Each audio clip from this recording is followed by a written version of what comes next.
So not only is it reliable, but it's also simple enough that you or a shop that you like to go to can probably figure out how to work on it even if they're not really a specialty shop. But I'm going to add an asterisk here because they can work on it if their lift is low enough. Which brings me to my next point, is that this is actually a very small car. It is like deceptively small. I always loved the Viper growing up, and looking at the proportions, I always assumed it was a huge vehicle because, you know, it's got this big V10 with these huge meaty tires, and it just looks large in photos. And I think the C6 Z06 Corvettes kind of share this same thing where they look a lot bigger in photos than they actually are. But the C6 Z06 and the Viper are actually very similar in size. So the Viper only has like 5.1 inches of ground clearance. It is extremely low.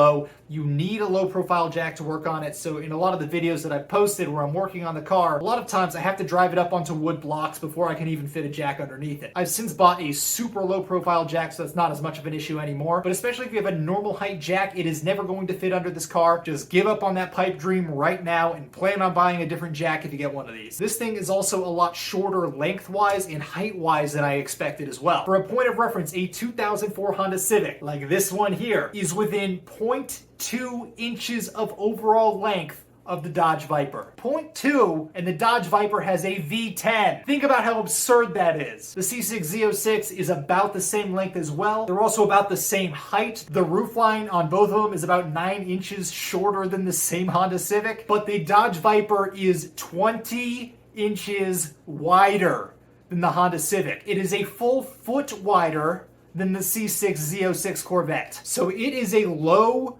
short car, but it is absurdly wide. And I was actually concerned the first time I pulled it into my garage because my garage is wide for a one bay. I can normally fit my car and my motorcycle side by side. I didn't know if I would have enough room to pull next to my motorcycle the first time I pulled the Viper in. It was a little bit nerve-wracking. And again, just as a point of reference, it's 10 inches wider than a BMW X5, which is, in my mind, a fairly large SUV. Again, just as a point of reference that you might know. The overall height of the highest point of the car is like 47.5 inches off the ground. So it's less than 4 feet tall. So like if I stand up, it's like this tall is the roof. It's like just over my hip.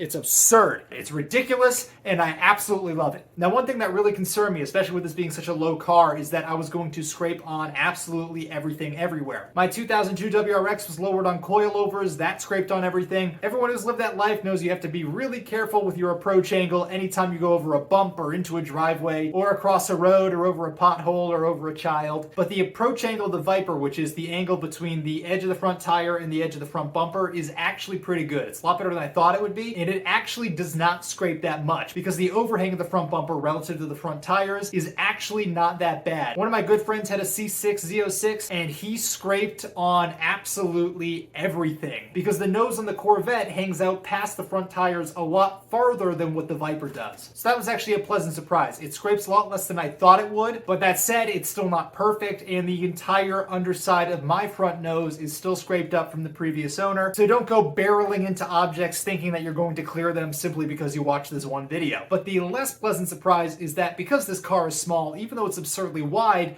that doesn't translate to you getting good usable interior space. The cabin on this car is super tight. The door sills are super wide, and you have to step way over and then like down into it, which is kind of cool from like a seating position because you're so low and it's got that long hood, and I really enjoy that. But it's a pain in the butt to get in and out of, and if you're claustrophobic, you're probably not going to like this car. The Gen 3 being a convertible only, I think alleviates a lot of the headspace issues that you get with the coupe because the coupe has very little head clearance from what I'm told. That said, coupes are way out of my budget, so it wasn't really a problem for me to consider. But even with the open top, it is still relatively cramped in the sense that you don't have a lot of wiggle room on the inside. So for example, I've said on this channel previously that I've had a really bad head and neck injury, and my neck and shoulder kind of suffered as a result of that. So when I drive, I kind of need to stretch out every now and then and like move my shoulder around a little bit. The Viper is very well laid out with the space that it has, but there just isn't a lot of space. So when I'm in a normal driving position, there's like a cutout in the door card, and it's perfectly placed for anywhere your arm would be while you're driving the car. But the second that you go to lift your arm to like stretch out,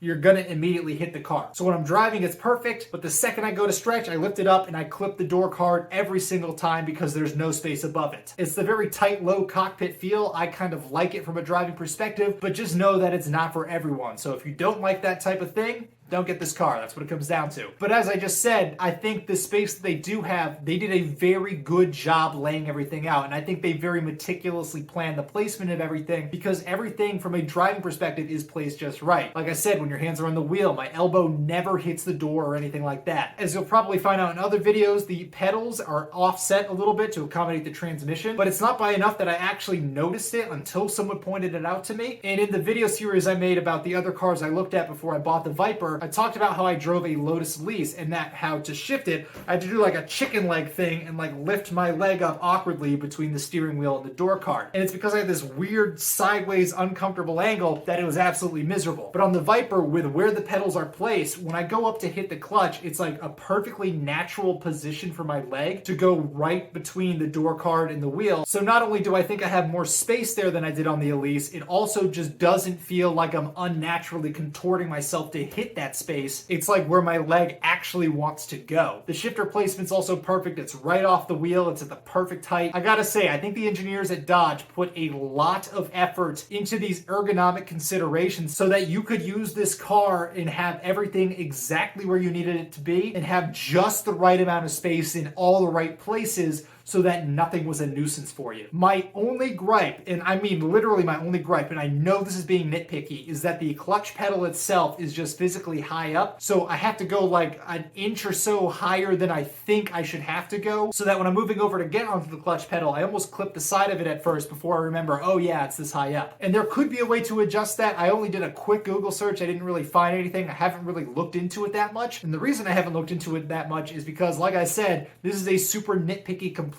And because everything is just angled and positioned so well, it's really not that bad to deal with anyhow. The only other thing I could complain about is like the interior quality. But again, I didn't buy this car to be a luxury car. I bought it to be a raw driver's car. So plastic buttons really don't affect my driving experience that much. Clutch placement does, but again, it's really not that bad. And that's me trying to find something to complain about. Another problem with this being such a tight car internally, and obviously with it being a convertible and it being a raw, unfiltered, loud sports car, is that it is atrocious for things like content creation. So I haven't posted a lot of videos from the inside of the Viper other than like reaction videos and stuff. And that's because I've done a lot of time playing around with camera angles and stuff within the Viper. But with how the windshield is positioned versus how tall I am, to mount the camera and to have it actually go down below the roof bar, it's got this like unflattering upward angle from like below my chin. I got that sweet double chin look going and everything, but then also being a convertible top or having the top down, you get a lot of wind noise. And then obviously the engine and the exhaust themselves are quite loud. So if you're trying to buy this car to like flex on people and show off and create content, this is not the car to do that with. Which again, I'm fine with. I bought this car to enjoy the driving experience with. Content creation with it is like my side hobby as an added bonus. But it is so good at like the driving aspect and the enjoyment aspect that I'm easily willing to write off the fact that I can't get a good camera angle when I'm inside the car. So with that, let's move on to the driving experience.